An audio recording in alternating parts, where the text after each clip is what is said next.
Everyone, আমি দেবস্মিতা আর আজ আমি আপনাদের সাথে শেয়ার করব আমার শ্রীলঙ্কার ডে 3 ব্লগ, যেটা হচ্ছে আমাদের সিগিরিয়ার উদ্দেশ্যে।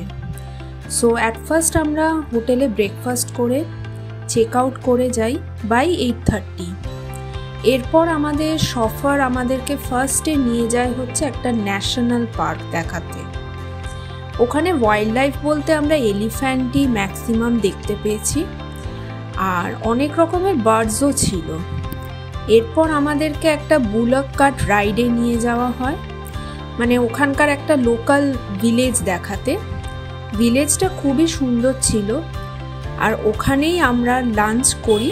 তারপর আমাদেরকে নিয়ে যাওয়া হয় সিগিরিয়ার, মানে যে রক ফোর্ট্রেস, মেইন যেই অ্যাট্রাকশন সিগিরিয়া, সেখানে নিয়ে যাওয়া হয়।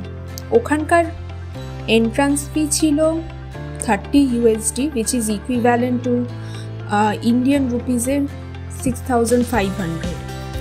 এটা অলমোস্ট 1200 স্টেপস ছিল ক্লাইম্ব করার জন্য, তো ওটা আপনাদের একটু কষ্ট করে ক্লাইম্ব করতে হবে।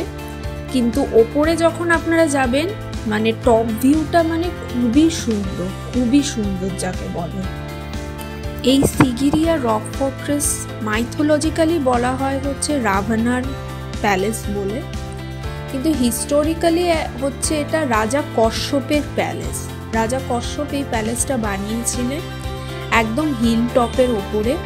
জুয়েলি বাই টাইম এই প্যালেসটা মানে পুরো ধ্বংস হয়ে যায়, দিয়ে এটা এখন একটা ইউনেস্কো ওয়ার্ল্ড হেরিটেজ সাইট বলেই বলা হয়।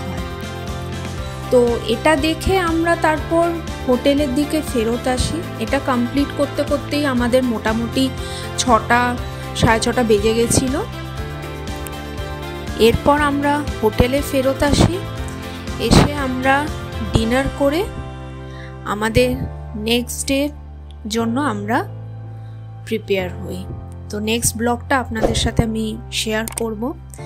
তার আগে আপনাদের যদি আমার ব্লগ ভালো লেগে থাকে, দেন please like, share and subscribe করে দিন।